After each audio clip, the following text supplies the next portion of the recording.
What is going on, MTG community? Welcome back to another awesome video. Today, we're going to be doing part number 2 of me teaching you, or hopefully making the best that I can, to teach you how to play Magic the Gathering. Alright, in the first video, we actually went over on the best product for you to buy if you ever decide to get into the game. Alright, there are many tools out there that you can buy to help you build decks, teach you how to play the deck, teach you how to play the game, and have absolutely nothing but fun doing so. Alright, so let me just get this out there real quick, guys. This video is very specifically for people who don't know how to play Magic, for somebody who is trying to learn but don't know how to start, or people who have never seen a Magic the Gathering card. Okay, for those of you who already know how to play and want to come here and give me your 2 positive cents in, and absolutely, I welcome that 100%. Do that. But for those of you who already know how to play and want to come here just to give negative stuff, negative comments and stuff like that, please, I urge you to go watch some other videos. And you can also go ahead and watch my other videos, which I have plenty of openings and other reviews and stuff like that, which you can definitely leave your 2 cents in there if you need to. So, that being said and out of the way, let's get going with this video. And today we're just going to take it on the basics. We're just going to go over what the cards do, what the cards mean, what the symbols do, what are some mechanics out there that are popular today. And we're going to also take a look at what cards you should probably pick in order to build a deck. Okay? Again, we're going to make this into a several part series where actually today we're going to be going over the cards and see what they do. And then hopefully in a later video, we're going to be we're actually going to be constructing a deck, which you guys hopefully can do so yourselves if you go out and get yourselves a deck builder's toolkit, as well as me giving this away at the end of the series to somebody who wants to learn and who's watching my videos. Okay, so let's get this out of the way here and let's take a look about Magic the Gathering. All right, so first of all, let me go ahead and grab this pack of lands right here. Actually, let's not even do that because we actually have some lands already out here. Yes, we do. Okay. So, first things first. Without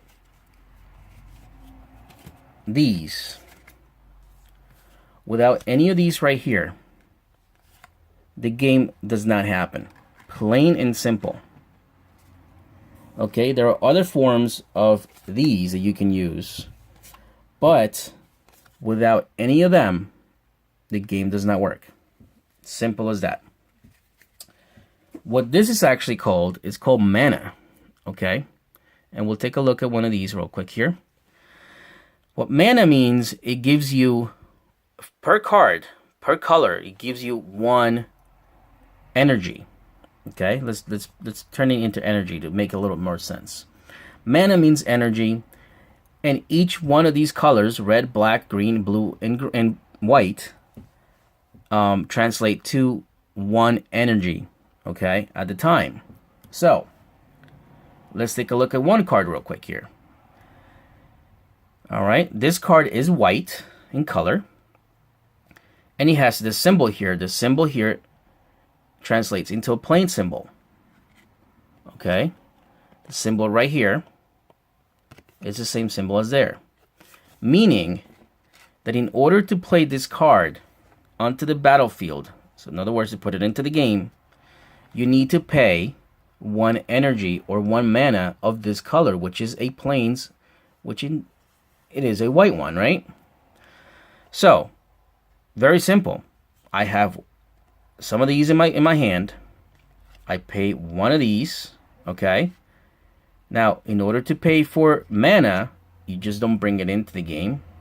In order to pay for it, to signify this or symbolize that you're paying for the card, you have to tap it. And that is something that you have to do for many things that we're going to be talking about very soon. So I have 1 of these in my hand, and I have this card in my hand. I bring this out to the battlefield, turn it to the side, signifying it's being tapped, it's paying for something. And now I'm allowed to bring this in to the game. Okay? and I've paid for that, right? So we'll leave that tap there. And now this has come into play, right?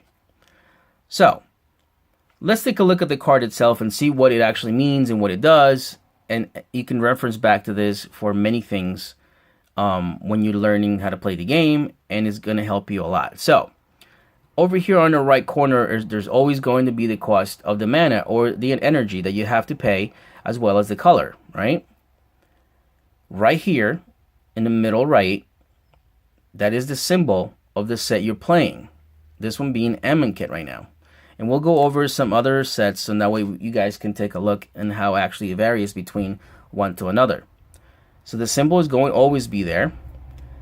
Right here in the middle banner right here, it's always going to tell you what this card is and what's its name. As far as like, it's a creature, is it a zombie, is it an artifact, is it a human wizard, is it is it an elephant, is it a camel, whatever the name of the card, whatever the name of what's being projected here is going to be right here.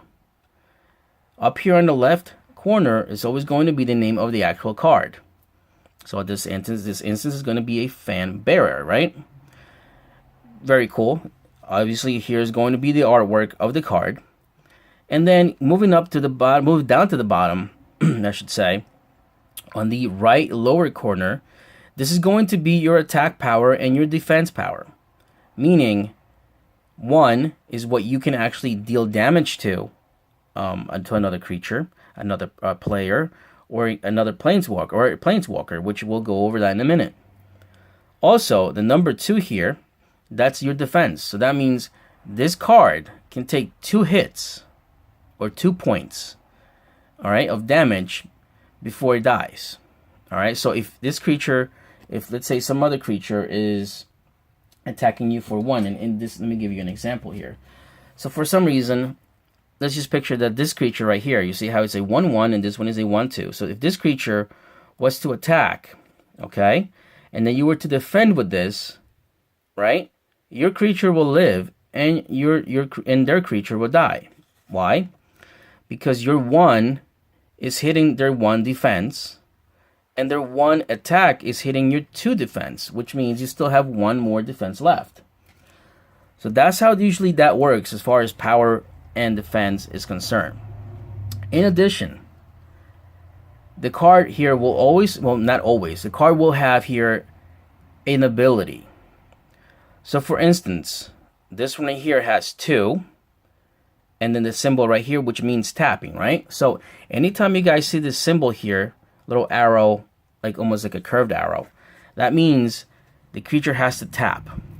Tapping very simply means you have to put it on its side just like so. So if the card is like this on the battlefield flat, standing up, when you're gonna tap it, you turn it to either side. It doesn't have to be to the right or the left. It could be whatever side you want, but it has to be on the side signifying that it's being tapped. So now there's sometimes going to be a cost here. Now this cost right here is 2. All right, in some cards, and before we get back to that, let me just explain to you what that means. In other cards, in addition to its white mana or energy card color that you have to pay for, you will see a number with a circle on it. For example, this one's going to have a number 1, right? Some other ones are going to have a lot more, and let me give you an example of that as well, so that way you guys could be familiar with it. So if you look at this card here, it's going to have a 3 and a swamp, right? Meaning that you have to pay, let me just put this back here, it's supposed to be, I don't want to screw things up here. Anyway, meaning that you have to pay an additional energy or colorless energy plus the white one that it's supposed to be paid for, right? So what that means is that you have to have 2 lands in your hand in order for you to play this. And how that works is, pretend this is your hand right here, okay? You have a red or a mountain mana energy as well as a plains, and you want to get this card into play. What you have to do is you have to pay 1, which is any kind of color, so therefore you can go ahead and bring in a mountain or have a mountain in your battlefield, And you can tap this. Remember how I told you you tap to signify that you're actually bringing something into play? When you have to tap the mountain for the 1 cost. And then you bring in your plains and you tap that for the actual white cost. So now you have your 2 mana there, which allows you to bring this card into play. Okay, I hope that makes sense. Again, if this number here was a 3 or a 4, then let's just have to say, go back here again. All right, let's just pretend this number here was actually a 4, right? So instead of a 1, you would have a 4 here and a white one. You would have 4 colorless because it doesn't matter, right? You would tap the 4 of them, signifying that you're paying for 4 colorless mana, and then you have to bring your plains and tap that as well. And now you could actually play this card into the battlefield. Okay? I hope that makes sense. If any of this stuff does not make sense to you guys, please, please, please get back to me. Send me a message. Whatever it is that you need to do, go to my social media, and I'll be more than happy to have a 5-hour-long conversation about any of these questions that you guys have. So I'm not just going to sit here and tell you a bunch of information and expect you to remember it. You may have some questions and stuff like that, and there may be some stuff that I may be leaving out that I can't remember at this point.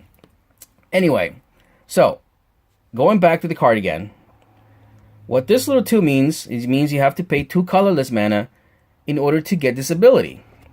So how that works, right, is let's say right here we have a creature. Let me just bring the camera down here for a second. All right, so we have a creature on their opposite side, like your opponent has a creature here, right? And you have this card already down as well. So if you go back and read the card, it says that you have to pay 2 colorless mana and tap the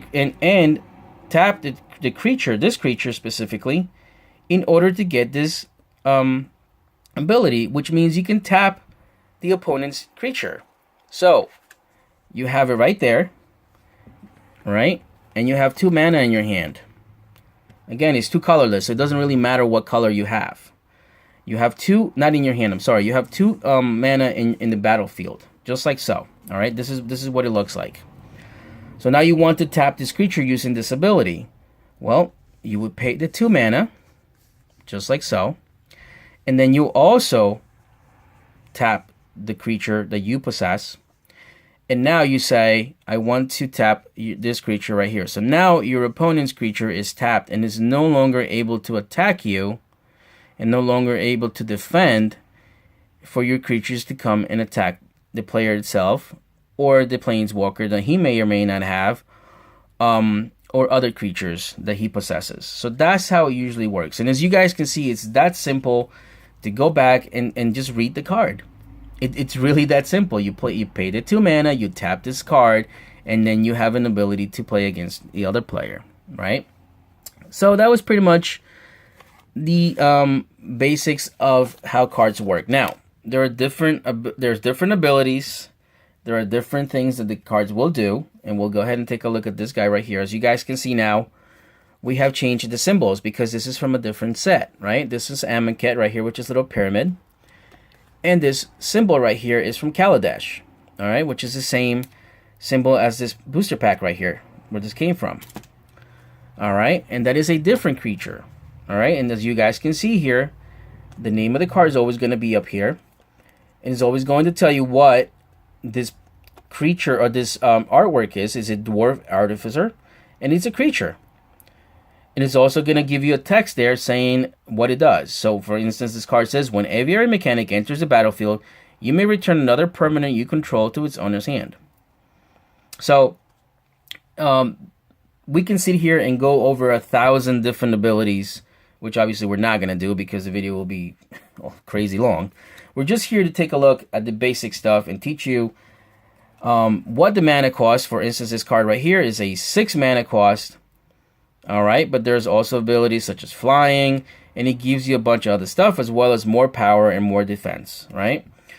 So that's something you're going to have to learn on your own. Again, there's just no possible way that I'm going to make a video basically showing you every single one of these mechanics, okay? Now, in addition to mana just by single mana like this.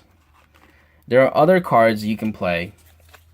And I don't want to confuse you guys so much, so I'm going to tell you right now, stick to just the single mana cards. As you progress into the game, you will want to play with different cards because you will now have the understanding of what to do and how things work. But let me just give you guys a quick look here at this cards right here. Now this card, for instance, right here, it's a Highland Lake, and it's a blue and red. It's a split card, actually, if you want to put it that way. And what that means is actually this card right here could provide you with 2 different colors of mana at one time. So again, if you go back and read the card, when it says the Highland Lake enters the battlefield tapped, meaning if you bring in a regular mana, single mana card onto the battlefield, you will bring it in standing up, just like that. You don't have to bring it in tapped. Because what happens is when you bring it in right away and you have a card that you need to play right away, such as the fan again, if you want to bring in your mana and you have this in your hand, you're allowed to tap this in right away, and you can bring this card into play right away. Okay? Now, with this dual lands, most of them don't allow you to do that. Alright? They want you to bring them into the play or into the battlefield tapped, meaning they cannot provide any mana whatsoever that turn you bring them into play. They will only give you mana after the next turn has started for yourself. So, read the card and it tells you what to do. If you tap it, okay, you can add either blue or red mana to your mana pool. So this is why this is such a great card when you actually learn how to play the game. Because now, instead of just providing 1 red mana, you have the ability to provide a blue one as well. Not at the same time, but 1 at a time per turn. Okay? So let's say you have multiple ones. It's like, so we have 2 of these right here. You can tap 1 for blue, and you can tap 1 for red, or vice versa, right? So you have a better chance, a better way of managing your mana for the creatures that you may have in hand. Now, that's a blue-red. They also make him in white-black. They make him in every single color, okay? And again, this one enters tapped. And if you tap it, you can get either white or black mana, all right? Pretty self-explanatory. This one's green, black. Exactly the same as everything else. Tapped, and he provides 1 color at a time. Here's the one for white and red. Same thing. Nothing different. And here's blue and green. Here's blue and black. Here's red and black. Again. So, you know, you guys can see what I mean. All these, especially when you buy one of these deck builders toolkits, this is what you're going to be getting. You're going to be getting the simplest dual lands. Now, there are other dual lands that will do things for you, such abilities. They will help you with, some of them may come in taps, some of them don't. Again, I don't want to confuse you with so much information right now. I just want to give you the basics of what you could actually go. And again, if you want to just put a couple of these, and then when we actually move on to building the decks, we'll manage that into the deck itself, and I'll teach you guys how to do that, as far as putting in your lands and stuff like that in your deck. So here's the one more that they give you in this set, and we actually have to talk about it because somebody will actually get this eventually. So this is another land, Evolving Wilds. And you see what I was telling you about different lands doing different things. Here we go. If you tap it and you sacrifice this card itself, meaning you tap it and now it's done. It's going into the graveyard, meaning it's dead. You can no longer come back to the game.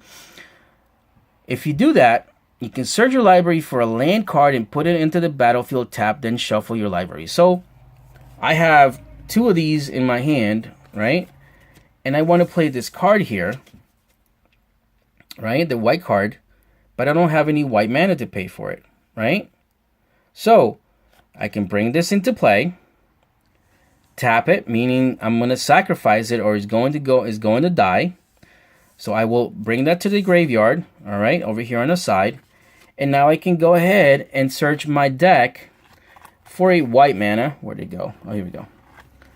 for a white mana right here, meaning I can now bring this into the battlefield, I can tap it, and I can bring this guy into play. So you see how that works? You have this in your battlefield. I mean, you bring this down to the battlefield, you tap it, you kill it, essentially, and now you go out and find a plains, which is what you need to pay to play the card. Okay? And that's how sometimes, cards work, in combos, and you're going to hear that definition a lot, combo play, and, you're going to have to, sacrifice sometimes. You're going to have to, kill creatures on your own or other stuff in order to dig in what you're looking for. And that's, again, something that we'll probably talk about in a later future video. Right now, it's going to be way too complicated if I throw that at you guys right now. So, anyway, I think we've covered pretty much as far as like what the card looks like. Another thing I wanted to show you guys real quick is the symbols right here. This symbol means that it's a common card because it's black, and you can see right through the white. It's pretty much says that it's a common. It is a common. I'm going to show you guys a different card so you guys can take a look at the rarities of the cards and go from there. I don't know if we're going to have any rares here in this deck builder's toolkit, and I'm just quickly looking here, but if not, I'll just grab anything else that would have the same color. Okay, so how the rarity works is this one right here is the symbol is again transparent, and you can see the white through it, or the color of the card through it, and then there's a black. This one here, it's a silver symbol, so you guys can see the difference here. Now this one means is an uncommon. Okay, let me give you guys take a look at the guys here. Take a look at this. Let me see. I'm just going through cards. All right, here we go. So now this was a different symbol from a different set, but I just want to show you what it looks like. It's going to be gold. All right, so it'll be the same pyramid here in gold. So common, uncommon on the left, and rare on the right. Okay, so the pyramid will be gold. So that's how the rarity of the cards actually work. There's one more after this, one more color, which is a mythic color. I don't have any handy right now, but that symbol will be red, signifying that is a mythic, which is a very powerful creature. Okay, that's usually how the rarity works. So now that we've taken a look at all the stuff that I think it's kind of necessary for you to start playing, again, if you have any other questions, and let me just give you guys a quick example here. It's exactly the same as the one card we're trying to play. All right, see how this one requires a white one? Well, this one requires a red one, or a mountain energy for you to be able to play it, as well as a colorless. And again, the same power. It's going to be in the same corner. The name, and this one's going to give you a different kind of ability that you can use when it comes into play. But we'll take a look at that, like I said, in a different video. I don't want to put too much stuff on your plate right now. So right now, I think what we're going to do is, after you familiarize yourself with that, we're going to go ahead and talk about, let me just to see if I have a, yep, here we go.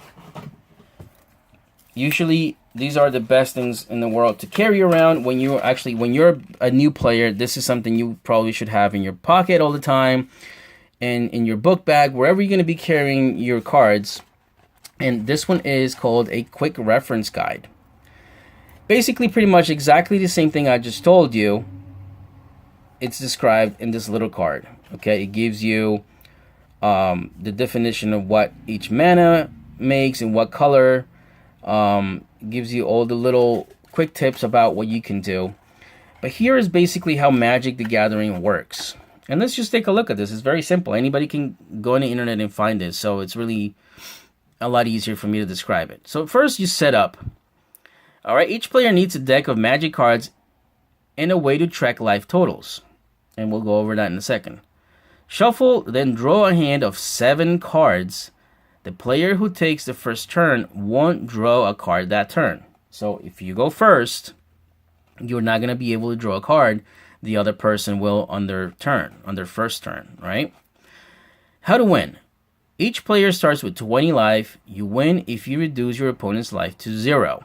Common sense, right? That's yeah, exactly. Pretty much self-explanatory. Parts of a turn. The beginning phase is untap, and that means turn all your cards tapped, cards upright again. So remember how I told you guys, in order for you to play a card, you have to tap your mana, right? It's this way, and then you tap it to that side, right? Well, on your untap step, you bring that up this way again, meaning you can actually use this card again to summon a different creature on your next turn, or on the turn that you're about to start, right? So all cards are like this, lands, creatures, anything else that is tapped, everything else except the creatures that are now allowed to tap for certain reasons, and again, we'll go over in a little bit later video for abilities and stuff like that. Unless you're specifically were tapped by another opponent with a spell, or you have an ability who prevents you from untapping, then that stays tapped, right? But if you don't have any abilities preventing you from untapping and stuff like that, all you gotta do is untap it, and that is pretty much the beginning of your step. Now, upkeep. All right, so basically, again, you're just gonna stand everything up to normal position again, and then you're gonna draw. You're gonna draw a card from the type of your library. So let's pretend this is my library right here. I'm going to, obviously the cards are gonna be facing down, so I'm just gonna draw that top card and bring it into my hand. All right. Main phase. Okay, play a land. You may play one land from your hand by putting it onto the battlefield or the table. Meaning, if you have one of these in your hand, you can bring it in right away, just like that, okay, standing up. But if you were to have one of these, remember this, if you were going to have one of these dual lands, it would have to come in tapped. Okay, so you cannot produce mana on the first turn when it comes in. And then it says cast spells. You may cast creatures, sorceries, and other spells if you can pay for them. So remember how we talked about if we have a plains, and then we have this card in our hand. So let's say this was our hand, right? Well, part of our hand, right? So you may cast any spells or creatures that you have into the battlefield. So meaning you can pay plains, you tap it, and then you bring in this guy because you only need 1 mana to play him, right? Okay, so that's what that means. All right, so then after that, we go into a combat phase. The beginning of a combat step. Declare your attacker step. Tap every creature you want to attack your opponent with. A creature can't attack the turn you cast it unless it has haste. Okay? So that is very important because this is something that a lot of new players usually make a mistake on, right?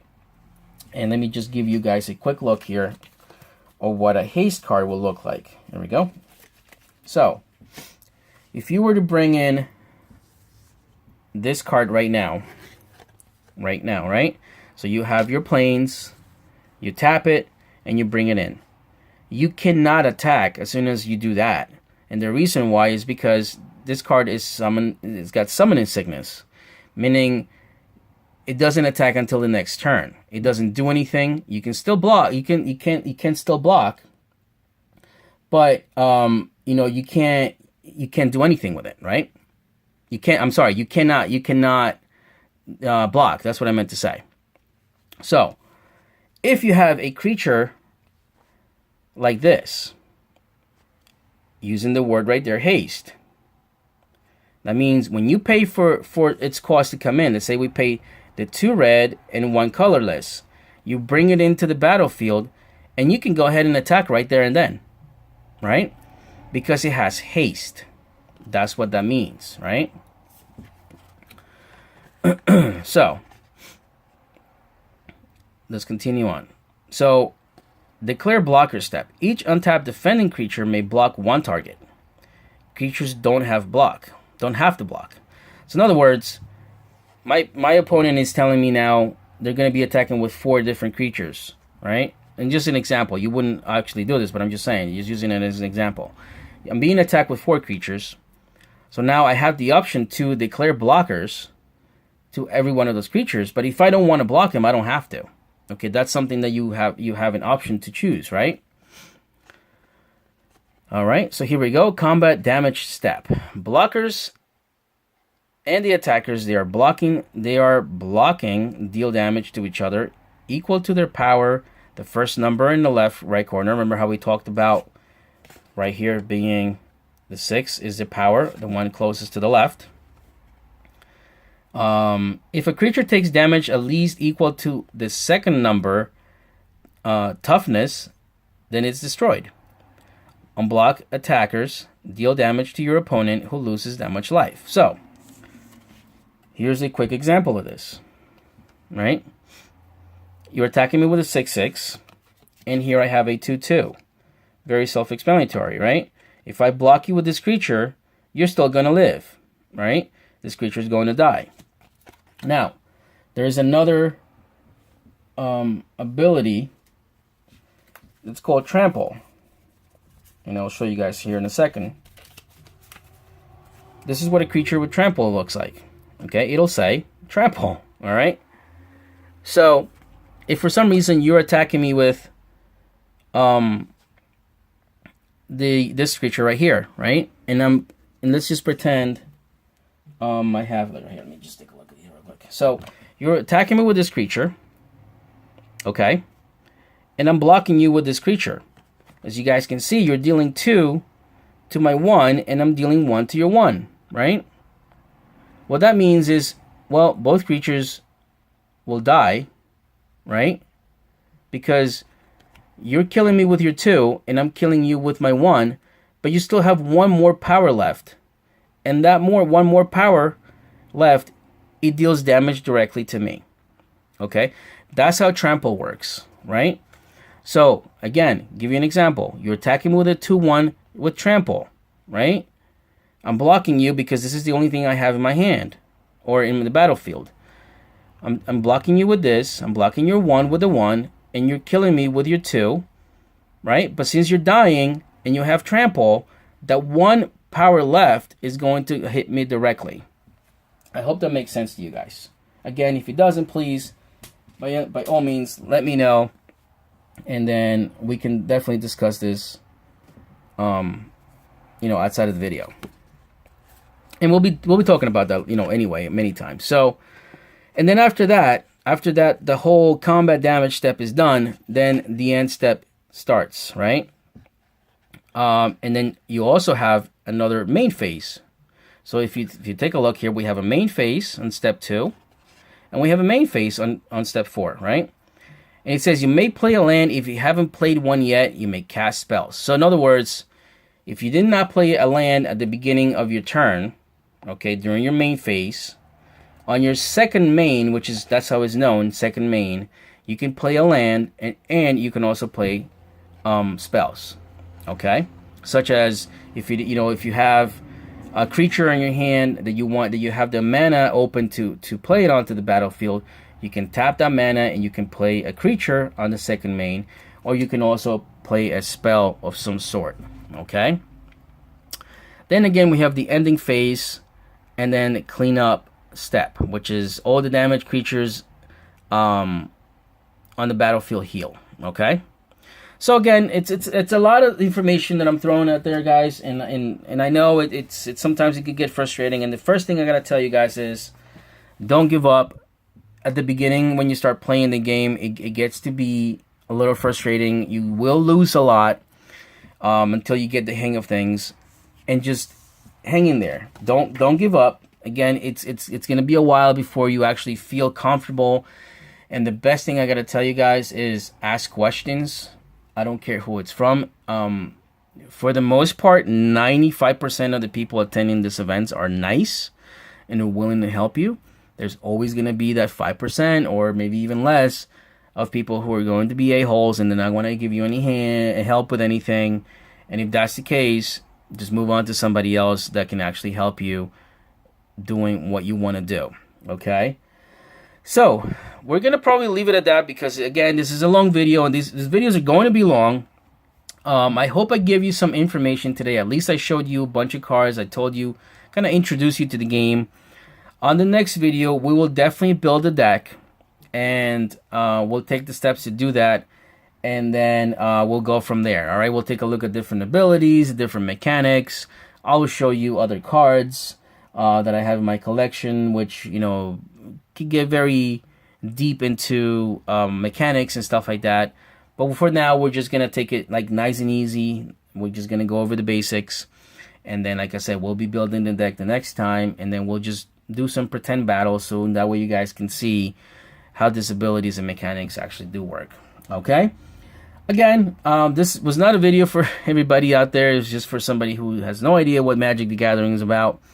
If there's something that is not clear, please let me know and leave it in the comment section below.